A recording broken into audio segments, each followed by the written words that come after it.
Good morning. Good morning सभी को।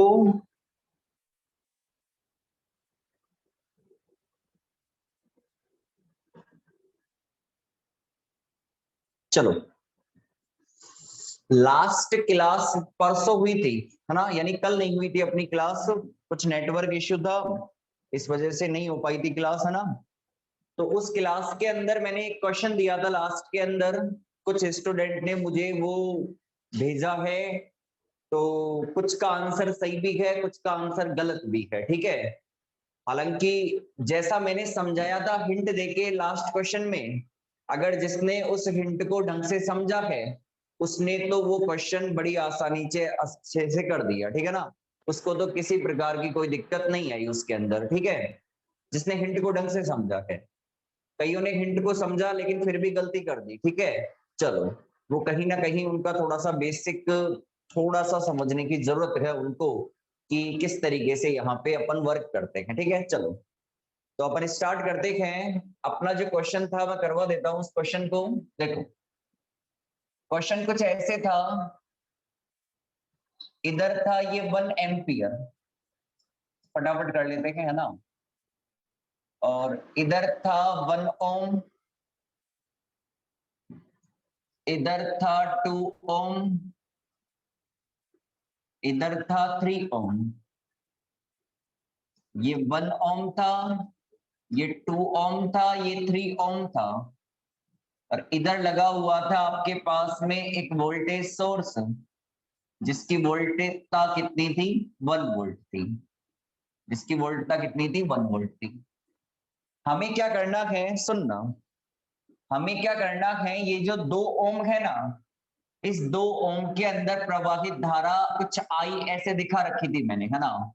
ये धारा आई का मान क्या करना था, हमें ज्ञात करना था। किसका उपयोग करके ज्ञात करना था? आरोपण प्रमेय का उपयोग करके ज्ञात करना था। चलो, ढंग से समझना। अब मेरी बात सुनो, सबका ध्यान बोर्ड पर होना चाहिए। ये क्वेश्चन मैंने लिखवा दिया था आप लोगों को, तो अब आप लोगों को केवल बोर्ड पे ध्यान देना है और कुछ भी नहीं देना, ठीक है? चलो देखो, बड़ी काम की बात है। अध्यारोपण प्रमेय के अंदर क्या होता है, एक टाइम पे एक सोर्स एक्टिवेट होता है और एक सोर्स क्या होता है, डीएक्टिवेट होता है। तो आप यहाँ दो सोर्स हैं, एक है हमारा यहाँ पे 1 एम्पियर का और एक है हमारा यहाँ पे 1 वोल्ट का। तो एक टाइम पे एक सोर्स एक्टिवेट रहेगा, दूसरा सोर्स क्या रहेगा, डीएक्टिवेट रहेगा। तो आप जब 1 एम्पियर को एक्टिवेट करोगे तो डीएक्टिवेट किसको करोगे? 1 वोल्ट को। और जब आप 1 वोल्ट को एक्टिवेट करोगे तो डीएक्टिवेट किसको करोगे? 1 एम्पियर को। तो ध्यान देना, सुनो, हम क्या करेंगे, सबसे पहले देखते जाओ ना, परिपथ में इसका आंसर 0 एम्पियर आएगा ना, जिसने भी सोल्व किया है 0 आएगा इसका आंसर। परिपथ में केवल 1 एम्पियर का स्रोत उपस्थित हो, का स्रोत उपस्थित हो। अब आप लोग जानते हो जब एक सोर्स एक्टिवेट होता है तो दूसरे सोर्स को क्या किया जाता है, डीएक्टिवेट किया जाता है। तो इस अवस्था में क्या किया जाएगा, इस अवस्था में 1 वोल्ट को उसकी आंतरिक प्रतिबाधा से प्रतिस्थापित किया जाएगा, उसकी आंतरिक प्रतिबाधा से प्रतिस्थापित किया जाएगा। अब देखो, जब भी हम किसी वोल्टेज सोर्स को उसकी आंतरिक प्रतिबाधा से प्रतिस्थापित करते हैं ना, तो हमें क्या करना पड़ता है, वोल्टेज सोर्स को हटाकर शॉर्ट सर्किट करना होता है। कैसे? जैसे ये मैंने यहां से हटा दिया इसको और इसको हटा दिया, तो ये मेरे पास में मैं क्या कर दूंगा, इसे शॉर्ट सर्किट कर दूंगा। क्या करूंगा मैं, इसे शॉर्ट सर्किट कर दूंगा, ठीक है? क्या कर देंगे अपन, इसे शॉर्ट सर्किट कर देंगे, ठीक है? अब देखो मैंने इसको क्या कर दिया, शॉर्ट सर्किट कर दिया, इसको उपस्थित रखा, इसको क्या कर दिया, शॉर्ट सर्किट कर दिया। अब सुनना काम की बात, आगे देखो, इसको थोड़ा ऊपर किसका देते हैं अपन, ये लीजिएगा, सुनो। अब यहां पे मैंने एक बात बताई थी आपको, ये जो 3 ओम है ना, इसके समांतर क्रम में क्या है, शॉर्ट सर्किट है। और जब भी किसी प्रतिबाधा के समांतर क्रम में शॉर्ट सर्किट उपस्थित हो तो ऐसी प्रतिबाधा को क्या कहते हैं, डमी प्रतिबाधा कहते हैं, डमी प्रतिरोध कहते हैं। और डमी प्रतिरोध को परिपथ में से क्या कर लिया जाता है, हटा लिया जाता है। तो देखो, हेलो, हाँ बोलिए।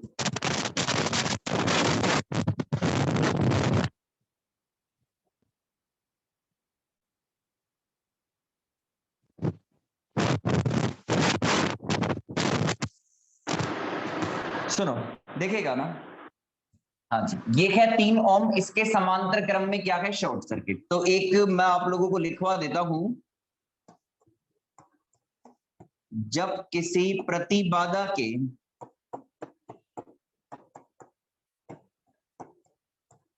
समांतर क्रम में शॉर्ट सर्किट उपस्थित हो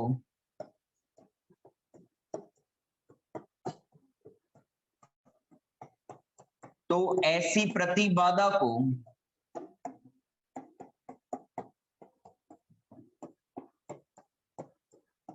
डमी प्रतिबाधा कहते हैं, डमी प्रतिबाधा कहते हैं।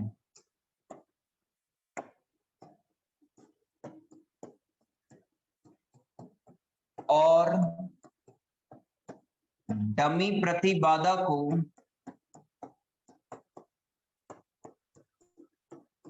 परिपथ से हटा लिया जाता है, हटा दिया जाता है।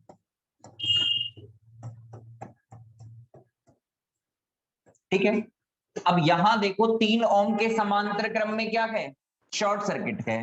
तो देखना, यहां 3 ओम के समांतर क्रम में शॉर्ट सर्किट उपस्थित है, अतः 3 ओम को परिपथ से हटाया जाएगा। ठीक है, अब ध्यान दो, मैं 3 ओम को परिपथ से हटा लूंगा तो ये परिपथ बनेगा वैसे, देखो 1 एम्पियर। ध्यान देना, इधर आएगा मेरे पास में 1 ओम, इधर आएगा मेरे पास में 2 ओम, 3 ओम को हटा लिया हमने, और ये बचा मेरे पास में इस तरीके से परिपथ। अब देखो, हमको तो 2 ओम के अंदर से प्रवाहित धारा ज्ञात करनी है। यहां से कितनी करंट आ रही है, 1 एम्पियर की करंट आ रही है। ये है मेरे पास में नोड पॉइंट। देखो, कुछ करंट इधर जाएगी, कुछ करंट इधर जाएगी। इधर जाने वाली करंट को मैं I1 नाम दे देता हूं, और इधर जाने वाली करंट को मैं I2 नाम दे देता हूं। मुझे तो I1 ज्ञात करना है। I1 कैसे ज्ञात करेंगे, देखो ये दोनों समांतर क्रम में हैं। ये कौन से क्रम में है, दोनों समांतर क्रम में। कैसे पता चला समांतर क्रम में है, यहां से करंट आ रही है, यहाँ पे आगे 2 भागों में टूट जाती है, तो ये दोनों किसके अंदर हुए, समांतर क्रम में हुए। ठीक है, तो धारा विभाजन लगाकर अपन क्या करेंगे, I1 का मान कैलकुलेट करेंगे। सिखा रखा है धारा विभाजन कैसे लगाते हैं। धारा विभाजन से क्या कैलकुलेट करेंगे अपन, I1। कैसे कैलकुलेट करेंगे, देखो I1 करंट जा रही है 2 ओम के अंदर, 2 ओम के समांतर क्रम में क्या है, 1 ओम। तो पहले समांतर क्रम में होता है उसे लिखते हैं, फिर जो 2 समांतर क्रम में है उनको लिख दो 1 + 2, और गुणा किससे करते हैं, जो करंट सीधे स्रोत से आ रही है। स्रोत से आने वाली करंट कितनी है, 1 एम्पियर, तो ये स्रोत से आने वाली करंट हो गई 1। ठीक है, इसको सॉल्व कर लो। तो ये आ गया मेरे पास में I1 इक्वल टू कितना 1/3 आ गया। कितना आया 1/3 एम्पियर आया। तो जब मैंने एक सोर्स को एक्टिवेट रखा 1 एम्पियर को और दूसरे को उसकी आंतरिक प्रतिबाधा से प्रतिस्थापित किया तो 2 ओम के अंदर से कितनी करंट फ्लो हो रही थी 1/3 एम्पियर की करंट क्या हो रही थी फ्लो हो रही थी। चलो एक बार इसे उतार लो फटाफट उतारो इसे ना थोड़ा जल्दी उतार लेना ना।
डाल देंगे आज क्लास का एप्लीकेशन वगैरह। तुम यूट्यूब पे देख लिया करो अगर एप्लीकेशन पे लेट हो जाती है अगर, ठीक है ना। जिस दिन यूट्यूब पे बंद हो जाएगी फिर उस दिन तो टाइम पे डल जाएगी करेगी ना। ठीक है इसे कंप्लीट करो आप लोग तो फटाफट है ना।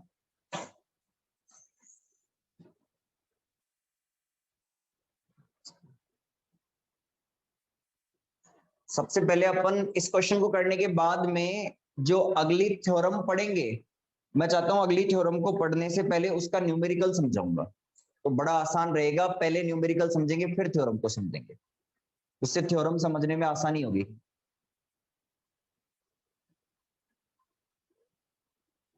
थोड़ा जल्दी उतार लो इसे।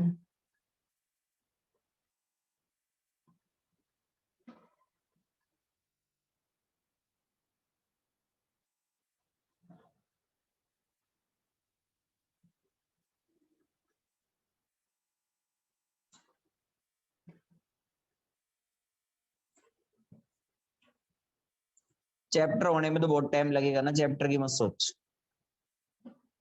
ये सामने लिखा हुआ है वो करवा दिया जो लेट आएंगे वो बाद में देखना होगा ना।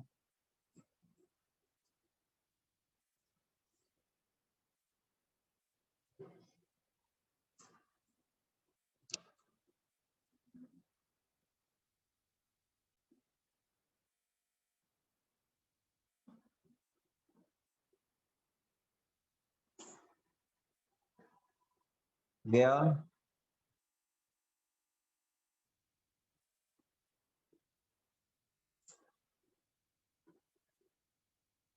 एक दो स्टूडेंट ने मुझे सही करके भेजा था एक क्वेश्चन। कुछ ने थोड़ा दिमाग तो सही लगाया लेकिन कैलकुलेशन में गलती कर दी। उनको समांतर क्रम श्रेणी क्रम का कुछ प्रॉपर आइडिया नहीं है जिन्होंने गलती की है।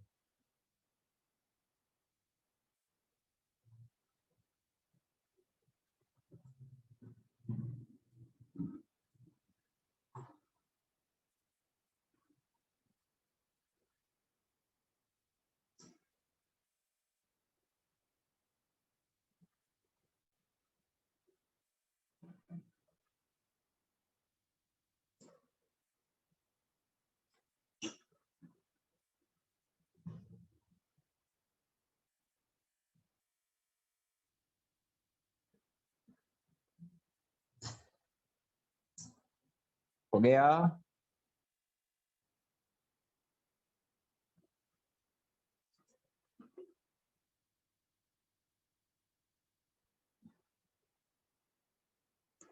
कंप्लीट है तो आगे चलते हैं ना। ठीक है कर लिया कंप्लीट। रिप्लाई कर दिया करो ना।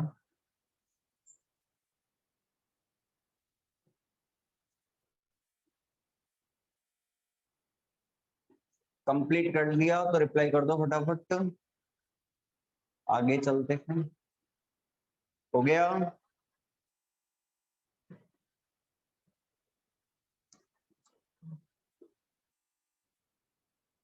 ठीक है चलो, अब देखो ना, जिसका रह रहा है वो उतार लेना ना बाद में रिकॉर्ड जैसा।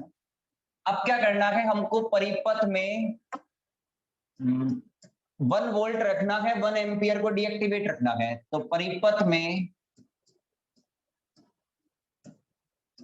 केवल 1 वोल्ट का स्रोत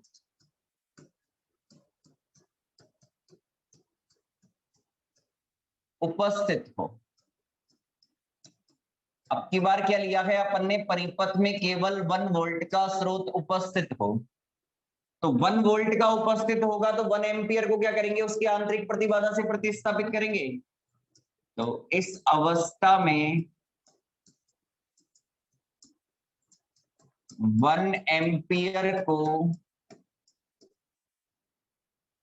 उसकी आंतरिक प्रतिबाधा से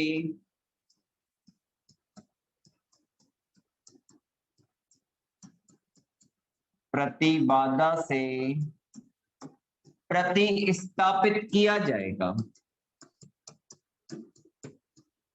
अगर 1 एम्पियर को उसकी आंतरिक प्रतिबाधा से प्रतिस्थापित करेंगे, तो मेरी बात सुनना, 1 एम्पियर को क्या करेंगे अपन, डीएक्टिवेट करेंगे। तो परिपथ कुछ ऐसे था, देखो ये था, इधर 1 ओम, इधर था 2 ओम, इधर था 3 ओम, ठीक है, और ये था मेरे पास में 1 वोल्ट,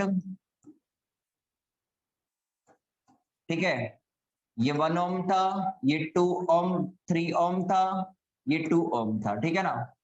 ये था मेरे पास में क्या, इधर 1 एम्पियर का सोर्स, ये रहा 1 एम्पियर का सोर्स, ठीक है ना। अब क्या करना है हमको, इसको एक्टिवेट रखना है, इसको डीएक्टिवेट रखना है। अब ये कैसा सोर्स है, ये करंट सोर्स है। ये कैसा सोर्स है, करंट सोर्स है। और करंट सोर्स को जब भी डीएक्टिवेट करते हैं तो ओपन सर्किट की तरह रखा जाता है। किसकी तरह रखा जाता है, ओपन सर्किट की तरह रखा जाता है। तो ओपन सर्किट की तरह रखने का मतलब ये हो गया, ये क्या कर दिया मैंने, इसको ओपन सर्किट कर दिया। क्या कर दिया इसको मैंने,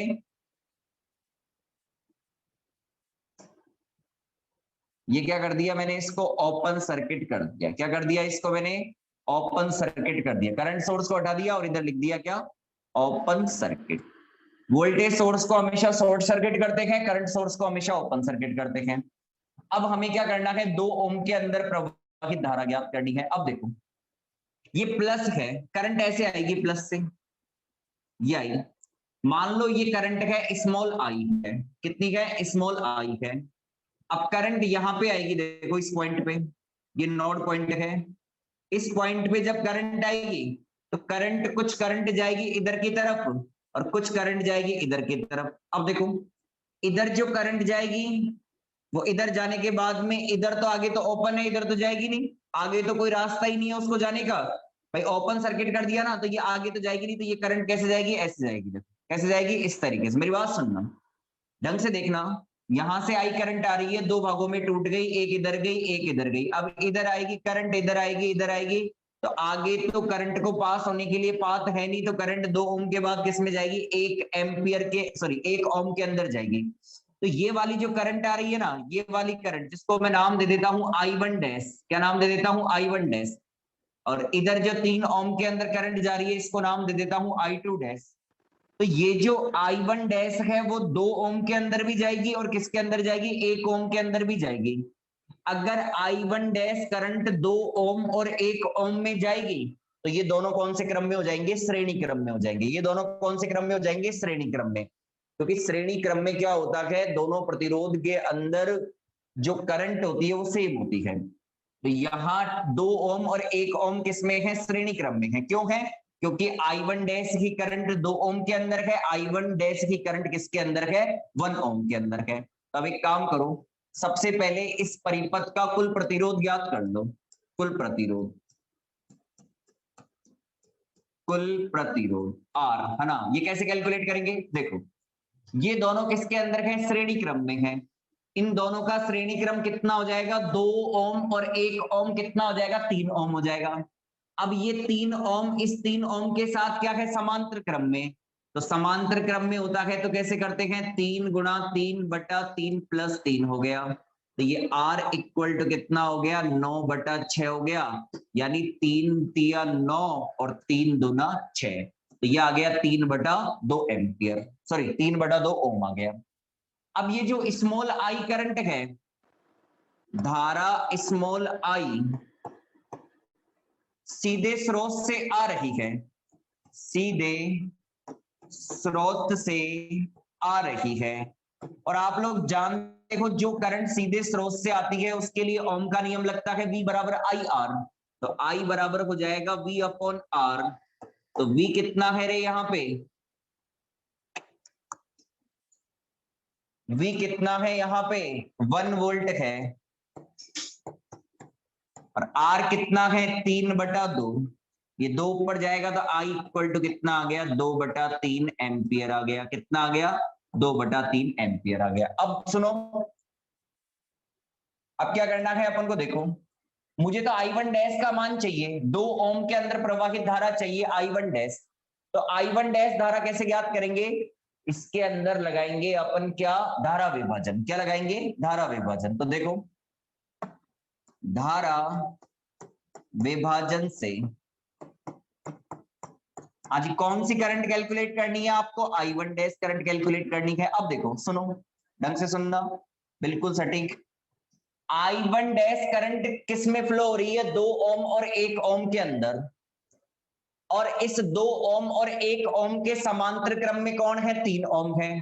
तो सबसे पहले तो क्या लिखते हैं अपन, 3 ओम लिखते हैं। तो ये लीजिएगा, ऊपर तो क्या आएगा 3, नीचे क्या आएगा हमारे पास में, ये तो 3 ओम है, और ये 3 ओम, यानी 3 और 3 कितना हो जाएगा, 6 ओम हो जाएगा। तो ये हो गया मेरे पास में कितना, 6 ओम।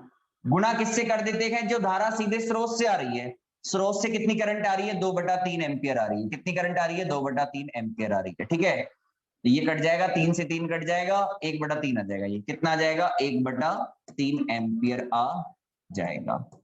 अब सुनो, जब हमने 1 एम्पियर का स्रोत रखा एक्टिवेट, तब भी करंट कितनी आ रही थी, 2 ओम के अंदर से, 1 बटा 3 एम्पियर। फिर हमने 1 वोल्ट का स्रोत रखा, तब भी करंट कितनी आ रही है हमारे पास में, 1 एम्पियर। लेकिन दोनों की डायरेक्शन अलग अलग है। देखो दोनों की डायरेक्शन क्या है, अलग अलग है। देखो कैसे, जब I1 कैलकुलेट किया था तो 2 ओम के अंदर करंट कैसे आ रही थी, लेफ्ट से राइट आ रही थी। ठीक है, और जब हमने I1 डैश कैलकुलेट किया है तो 2 ओम के अंदर करंट कैसी है, राइट टू लेफ्ट है। तो दोनों क्या है, अपोजिट है। तो अतः 2 ओम में प्रवाहित धारा I इक्वल टू कितना हो जाएगा, I1 माइनस I1 डैश। तो ये 1 बटा 3, 1 बटा 3, तो I इक्वल टू कितना आ गया, 0। कितनी करंट फ्लो होगी, 0 करंट फ्लो होगी। ठीक है, चलो उतार लो, चलेगा, उतार लो फटाफट, फिर अपन नेक्स्ट लेते हैं।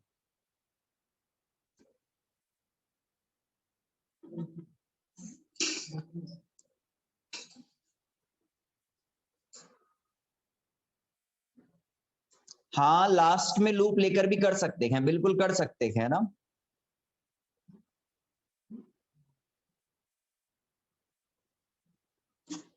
टाइम लगेगा अभी चैप्टर होने में ना।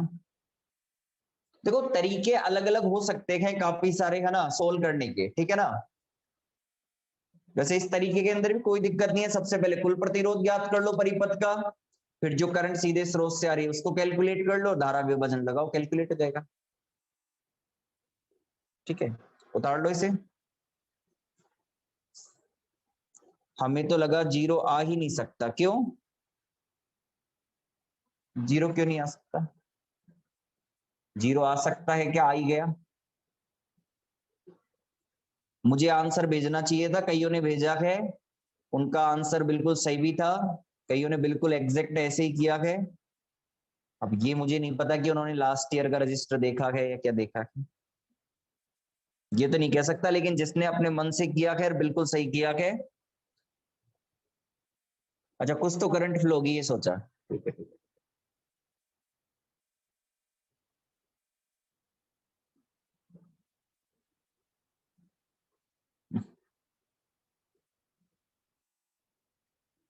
चलो इसे कंप्लीट करो ना, फिर नेक्स्ट पे आते हैं हम।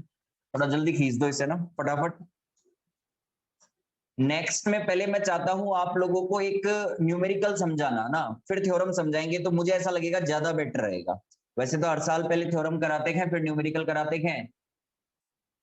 लेकिन जब थ्योरम चलती है तो स्टूडेंट थोड़ा बोरिंग बोरिंग सा फील करते हैं, क्योंकि न्यूमेरिकल की कैलकुलेशन थोड़ी फास्ट हो जाती है, और जो थ्योरम की कैलकुलेशन है वो थोड़ी लेंथी हो जाती है। बस तरीका समझ में आना चाहिए। तो पहले अपन न्यूमेरिकल करेंगे नेक्स्ट थ्योरम पे एक, ठीक है ना। पहले एक सिंपल सा न्यूमेरिकल करेंगे, फिर थ्योरम कराएंगे, फिर खूब सारे न्यूमेरिकल करेंगे।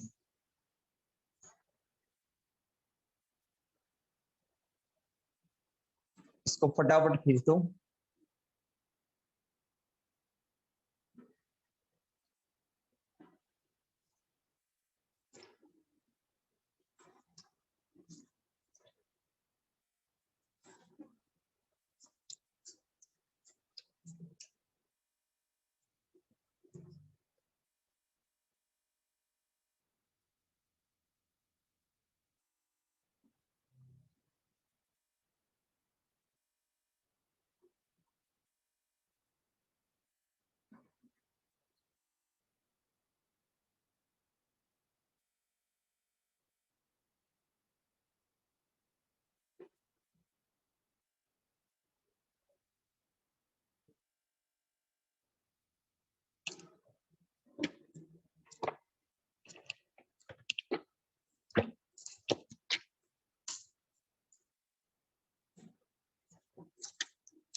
हो गया।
चलो हो गया होगा आप लोगों का। सुनना, नेक्स्ट कर, ठीक है।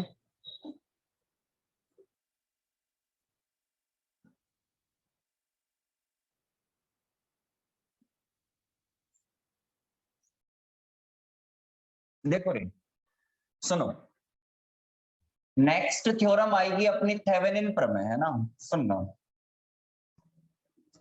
थेवेनिन प्रमेय। अब ये थेवेनिन प्रमेय क्या है, इसके अंदर क्या प्रूफ किया जाता है, ये सब समझेंगे ना, ठीक है, केवल आप लोग समझते चलो ना, बहुत सारी चीजें बताने जा रहा हूं, ठीक है। देखो, जैसे मान लो अपने पास में एक परिपथ ऐसे है, इस तरीके से,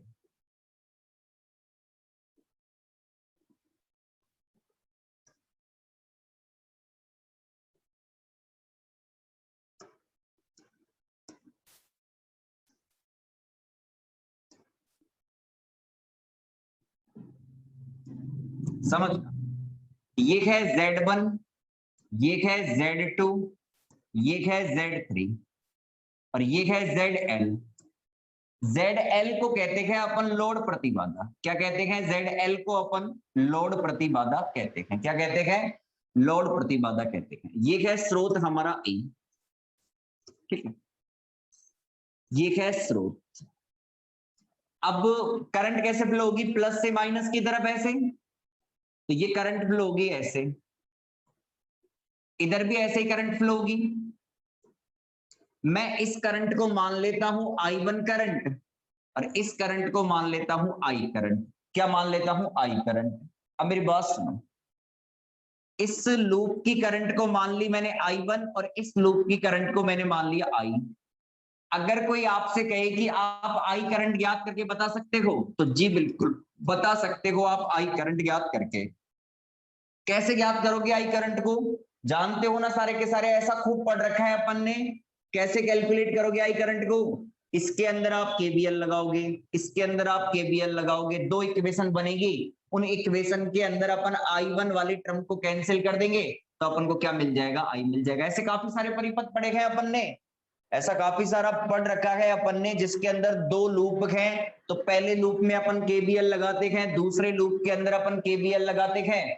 तो अपन यहाँ पे KVL लगाएंगे, यहाँ पे KVL लगाएंगे, और हम कौन सी करंट ज्ञात कर लेंगे, I करंट ज्ञात कर लेंगे। कौन सी करंट ज्ञात कर लेंगे, I करंट ज्ञात कर लेंगे। जैसे करते थे ना अपन, इसके अंदर I1 करंट फ्लो हो रही है, इसमें I2 करंट फ्लो हो रही है, तो अपन I1 और I2 दोनों ज्ञात कर लेते थे, ठीक है ना।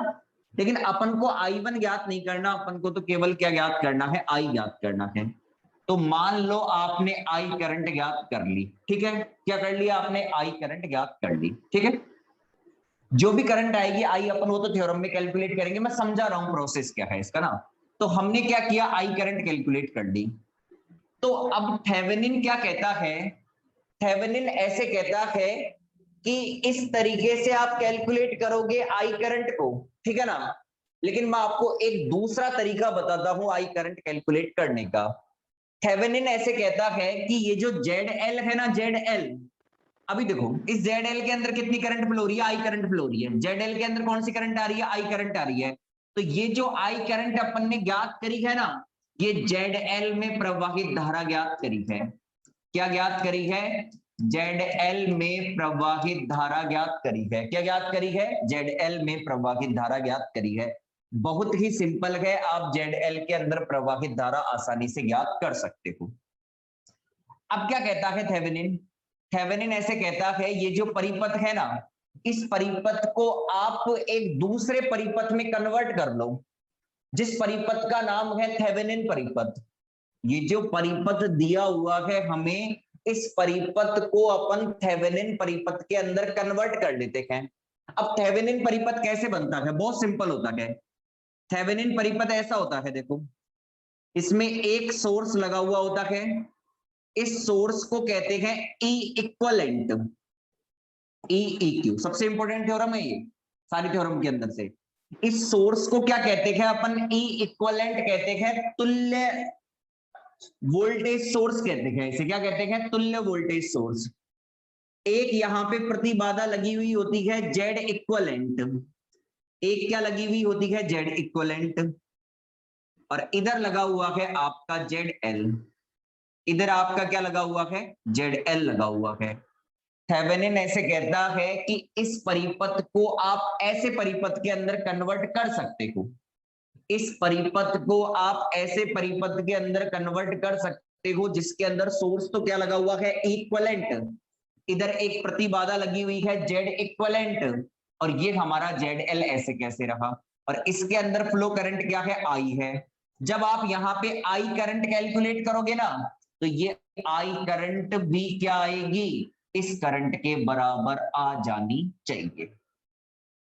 एक परिपथ था ये, इस परिपथ से अपन ने क्या किया, जेड एल के अंदर प्रवाहित धारा जो कि कितनी है, आई है, ये आई धारा मान लो अपन ने कैलकुलेट कर ली। कैसे कैलकुलेट करेंगे, हम इसमें केवीएल लगाएंगे, इसमें केवीएल लगाएंगे, एक इक्वेशन इससे बनेगी, एक इक्वेशन इससे बनेगी, और दोनों इक्वेशन के माध्यम से अपन क्या कर लेंगे, आई का मान ज्ञात कर लेंगे अपन ज्ञात, बिल्कुल सिंपल है। अब थेवेनिन ऐसे कहता है कि आप इस परिपथ को एक ऐसे परिपथ में कन्वर्ट कर लो जिसे अपन थेवेनिन का परिपथ कहते हैं। ये किसका परिपथ है, थेवेनिन का। अब थेवेनिन के परिपथ के अंदर क्या क्या लगा हुआ होता है, एक इक्विवेलेंट लगा हुआ होता है, एक जेड इक्विवेलेंट लगा हुआ होता है, ये जेड एल ऐसे कैसे है। इसमें प्रवाहित धारा कितनी है, आई है।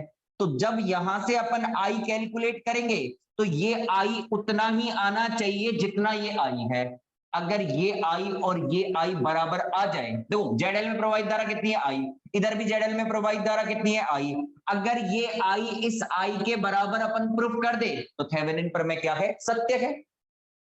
ये परिपथ लिया हमने, इस परिपथ की सहायता से हमने आई करंट कैलकुलेट कर ली। अब थेवेनिन ऐसे कहता है कि इस परिपथ को आप ऐसे परिपथ के अंदर कन्वर्ट कर सकते हो। फिर ऐसे परिपथ के अंदर कन्वर्ट किया तो मैंने फिर जेडएल के अंदर प्रवाहित धारा क्या करी, आई कैलकुलेट कर ली, और ये आई दोनों क्या आई, आपस में बराबर आई। ये आई करंट और ये आई करंट दोनों आपस में क्या आया, इक्वल आया।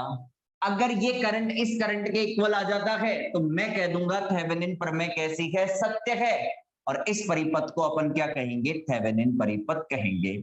अब मेन मुद्दा तो ये है कि आप किसी भी परिपथ को, यानी ऐसे परिपथ को इस प्रकार के परिपथ के अंदर कन्वर्ट तो कर लोगे, लेकिन मुद्दा यह है कि फिर जेड इक्विवेलेंट और ई इक्विवेलेंट कैसे ज्ञात करोगे।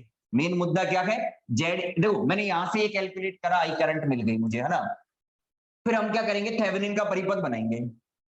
अब थेवेनिन के जेडएल तो मुझे पता रहेगा, ये जितना भी होगा इधर लिख दूंगा उसका मान।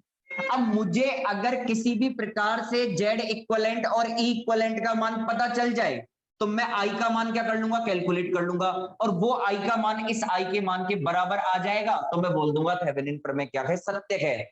बराबर आ जाएगा नहीं, बराबर आएगा ही, बराबर आ जाएगा नहीं, बराबर आएगा ही। मैं आपको बताऊं, कॉम्प्लिकेटेड से कॉम्प्लिकेटेड न्यूमेरिकल है ना, थेवेनिन से बड़े आसानी से हो जाता है। बस कमांड होनी चाहिए कि जेड इक्विवेलेंट कैसे कैलकुलेट करते हैं और ई इक्विवेलेंट कैसे कैलकुलेट करते हैं। अपन 5 से 6 न्यूमेरिकल इस पे करेंगे, डिफरेंट 5 से 6 न्यूमेरिकल करेंगे अपन, है ना, तो आपको पूरा का पूरा ये क्लियर हो जाएगा। ठीक है, अब जेड इक्विवेलेंट कैसे ज्ञात करते हैं ये आपको मैं सिखाता हूं, देखो ढंग से देखना। अपन को दो चीजें ज्ञात करना आना चाहिए, जेड इक्विवेलेंट और ई इक्विवेलेंट। सर जेड इक्विवेलेंट कैसे कैलकुलेट करते हैं, देखो बहुत ही आसान होता है जेड इक्विवेलेंट ज्ञात करना। अभी केवल रफली समझा रहा हूं मैं इस थ्योरम को। जेड इक्विवेलेंट का निर्धारण कैसे करते हैं, ध्यान देना। देखो हमारे पास में परिपथ क्या था, वो परिपथ बना देता हूं मैं। ये Z1 था, ये Z2 था, हमको तो ऐसा परिपथ देगा क्वेश्चन में वो, है ना। ये Z3 है, ये E है, और ये क्या है मेरे पास में, ZN है, लोड रोड। हाँ जी सुन, ये है मेरे पास में E। अब हमें जेड इक्विवेलेंट ज्ञात कैसे करते हैं, समझो ढंग से समझना, जेड इक्विवेलेंट कैसे ज्ञात करते हैं। जेड इक्विवेलेंट ज्ञात करने का जो तरीका है वो मैं आप लोगों को बता रहा हूं, कैसे ज्ञात करते हैं, ढंग से। सबसे पहले जेड इक्विवेलेंट ज्ञात करने के लिए क्या करोगे, आप जेड एल को हटा दोगे, ये हटा दिया, और टर्मिनल क्या कर दिए हमने, खुले छोड़ दिए। ये टर्मिनल क्या कर दिए हमने, खुले छोड़ दिए। ठीक है, अगर परिपथ में कोई वोल्टेज सोर्स लगा हुआ है तो इस वोल्टेज सोर्स को क्या कर दो, हटा दो, यानी इसको इसकी आंतरिक प्रतिबाधा से प्रतिस्थापित कर दो। इसको क्या कर दिया मैंने, इसकी आंतरिक प्रतिबाधा से प्रतिस्थापित कर दिया। तो ये जो खुले टर्मिनल है इनके बीच जो प्रतिबाधा होती है उसे ही क्या कहते हैं, जेड इक्विवेलेंट कहते हैं। वापस सुनना, वापस बताता हूं एक बार और। जेड इक्विवेलेंट कैसे ज्ञात करते हैं, ये रहा मेरे पास में जेड एल, यही था ना, इधर लगा हुआ था एक वोल्टेज सोर्स, ये रहा वोल्टेज सोर्स। याद रख लो, दिमाग के अंदर बिल्कुल फिट कर लो कि जेड इक्विवेलेंट कैसे ज्ञात करते हैं। जेड एल को हटाओगे, हटा दो जेड एल को, और टर्मिनल को क्या कर दो, खुला छोड़ दो। ये टर्मिनल को क्या किया अपन ने, खुला छोड़ दिया।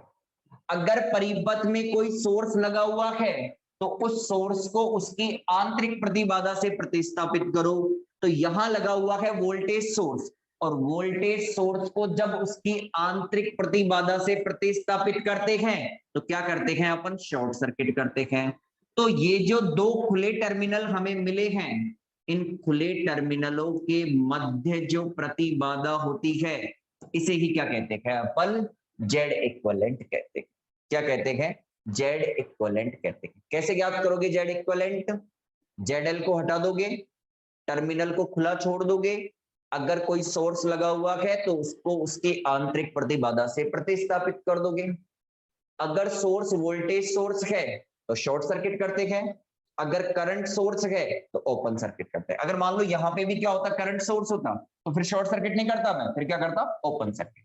लेकिन यहाँ वोल्टेज सोर्स था इसलिए मैंने शॉर्ट कर दिया, जेड एल को हटा दिया, टर्मिनल को खुला छोड़ दिया। तो इन खुले टर्मिनलों के बीच जो प्रतिबाधा होती है उसे ही क्या कहते हैं अपन, जेड इक्विवेलेंट कहते हैं। एक बार बताओ जेड इक्विवेलेंट का निर्धारण करना आ गया, एक बार बताइएगा जेड इक्विवेलेंट का निर्धारण करना आ गया। मैं रफली समझा रहा हूं अभी, है ना, ठीक है। जेड इक्विवेलेंट का निर्धारण करना आ गया, कैसे करते हैं, जेड एल हटा देते हैं, टर्मिनल को खुला छोड़ देते हैं, कोई वोल्टेज सोर्स लगा है तो उसे क्या करते हैं, शॉर्ट कर देते हैं, यानी उसकी आंतरिक प्रतिबाधा से प्रतिस्थापित कर देते हैं।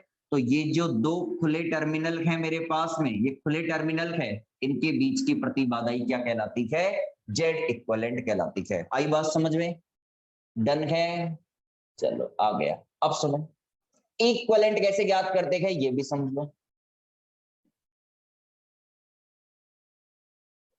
ई इक्विवेलेंट वाले, इसको सोल्व तो करो, अरे सोल्व तो कर लेंगे, सोल्व तो कुछ भी नहीं है। देखो ये दोनों समांतर क्रम में हैं, ये इसके श्रेणी क्रम में है। कैसे पता चला, आप क्या करो, किसी एक टर्मिनल से करंट फ्लो कर दो, यहां से करंट फ्लो कर दी मैंने, अब करंट यहां पे आके क्या होगी, दो भागों में टूट जाएगी। किसमें टूट जाएगी, दो भागों के अंदर। तो ये दोनों किसमें हो गए, समांतर क्रम में। तो Z3 बटा Z1 प्लस Z3, और इन दोनों का जो समांतर क्रम है वो इसके श्रेणी क्रम में हो जाएगा। तो ये हो गया Z2, तो ये आ गया क्या मेरे पास में, Z इक्विवेलेंट। क्या आ गया ये, Z इक्विवेलेंट। वो तो अपन थ्योरम करेंगे जब कर लेंगे ना, ठीक है ना। ये दोनों समांतर में है, ये इसके श्रेणी क्रम में है, तो इनका समांतर क्रम ये हो गया, फिर इसके श्रेणी क्रम में हो गया Z2, ठीक है।